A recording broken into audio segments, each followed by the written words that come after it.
ఏ హవా this is Sai Charan welcome our channel AP politics. రోజు రోజుకి వేడిగుతా అండ్ సేమ్ టైం పిఠాపురం గురించి మనం చెప్పాల్సిన అవసరం లేదు. కళ్యాణ్ గారు అండ్ ఎమ్మెల్యేగా పోటీ చేయడంతో చాలా హైప్ అయితే నెలకొందనమాట. అండ్ పిఠాపురంలో చాలామంది సెలబ్రిటీలు కళ్యాణ్ గారి సపోర్ట్గా అయితే ప్రచారం చేస్తున్నారు. అంటే ఏపీలో ఎవరు గెలిస్తే బాగుంటుంది, ఎవరు వస్తారు ఏంటి అనేది మన కిరణ్ కుమార్ గారు ఉన్నారు. ఆయన అడిగి మనం చక్కగా తెలుసుకుందాం. మన కిరణ్ కుమార్ గారు చెప్పండి, ఎలా అనిపిస్తుంది పిఠాపురం? పిఠాపురం ఇంకా చెప్పేది ఏం లేదండి. పిఠాపురం గెలుపుని ముందే రాసి పెట్టుకోవచ్చు. ఓకే, 1,00,000 ఓట్ల మెజార్టీ. ఓకే, పవన్ కళ్యాణ్ గారు పిఠాపురం ఎమ్మెల్యేగా గెలుస్తారు. ఓకే, అంటే దాదాపు వేల కోట్లు ఖర్చు పెడుతున్నారనే మాట అయితే వస్తుంది. కళ్యాణ్ ఓటుకి ₹1,00,000 ఇచ్చిన ప్రజలు మాత్రం క్లారిటీతో ఉన్నారు. 1,00,000 తీసుకోండి, అది మీ సొమ్ము, చేసిన డెవలప్మెంట్ ఏమీ లేదు.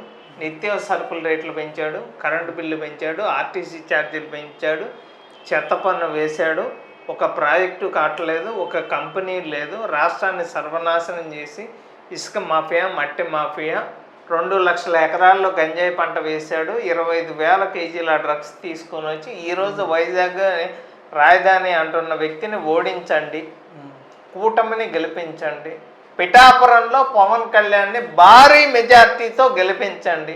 నేను పిఠాపురం వెళ్ళకపోయినా కూడా పవన్ కళ్యాణ్ గారి గెలుపు కోసం నా వంతుగా నేనైతే మాత్రం కృషి చేస్తాను. కూటమిలో భాగంగా టీడీపీ జెండా, నేను ఒకప్పుడు 2 జెండాలు పట్టుకోవాలా అని చెప్పి మాట్లాడిన వ్యక్తిని ఈరోజు టీడీపీ, జనసేన, బీజేపీ పార్టీ పొత్తులతో వస్తారు అని చెప్పి జగన్ గారు మాట్లాడారు. మీ అయ్యే పొత్తులు పెట్టుకోలేదా? చెప్పు. పొత్తులు అనేది రాజకీయ పార్టీలో అందరికీ అవసరమే. నీకు శవాలు ఎంత అవసరమో మాకు నిన్ను ఓడించాలి, కలియుగ రావణాసుని ఓడించాలి అంటే మాత్రం పొత్తు కంపల్సరీ ఉండాలి అని చెప్పి నేనైతే ప్రతి ఒక్కరికి చెప్పగలను. ఓకే, అండ్ తమ్ముడిని అంటే ఇంతకుముందు మనం చూసాం, అన్నని పొగిడారు, తమ్ముడిని కళ్యాణ్ గారిని తిట్టారు. ఇప్పుడు మనం చూస్తున్నాము చిరంజీవి గారు దాదాపు 5 కోట్లు ఫండ్ ఇచ్చారు.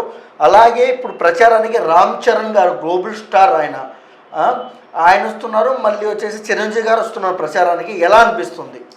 ఏ స్టార్ అయినా కూడా పవన్ కళ్యాణ్, రామ్ చరణ్ తండ్రి కొడుకులు, ఇంకా చెప్పేదేం లేదు. ఇక్కడ వాళ్ళ రేంజ్ ఏంటి అన్నీ మర్చిపోయి పవన్ కళ్యాణ్ గారి గెలుపు కోసం అవసరమైతే ఒక 1 మంత్ షూటింగ్ లేకపోయినా కానీ పవన్ కళ్యాణ్ గెలుపు చూసి ఒక ఎమ్మెల్యేగా అసెంబ్లీలోకి వెళ్ళటం అయితే మాత్రం చూస్తారు అని చెప్పి నేనైతే మనస్ఫూర్తిగా చెప్పగలను. ఓకే, అండ్ ఒక టీడీపీ కార్యకర్తగా కళ్యాణ్ గారి గురించి మీ ఒపీనియన్ ఏంటి? పవన్ కళ్యాణ్ గారి గురించి సంపూర్ణ అభిప్రాయం చెప్పండి. పవన్ కళ్యాణ్ గారు సినీ ఇండస్ట్రీలో, సినిమాలో అతని రేంజ్ గురించి చెప్పాల్సిన అవసరం ఇంకా ఏ ఒక్కరికి. పవన్ కళ్యాణ్ అంటే ఈరోజు ఏపీలో అందరికీ తెలిసిన విషయమే. ఒక సినిమా వస్తుంది అంటే ట్రైలర్ దగ్గర నుంచి టీజర్ కానీ, ట్రైలర్ కానీ, ఇక సినిమా వస్తుంది అంటే ఇక టికెట్లు మాత్రం దొరకవు. అలాంటి ఆ రేంజ్ ఉన్న వ్యక్తి ఈరోజు ప్రజాసేవ చేయటానికి రాజకీయాలకు వస్తున్నాడు అంటే అందరూ ఆహ్వానిస్తున్నారు, నేను కూడా ఆహ్వానిస్తాను అని చెప్పి చెప్పగలను. ఓకే, ఒక్క ముక్కలో పిఠాపురానికి ఎవరు గెలుస్తారో 1 wordలో చెప్పండి చాలు. పవన్ కళ్యాణ్. ఓకే.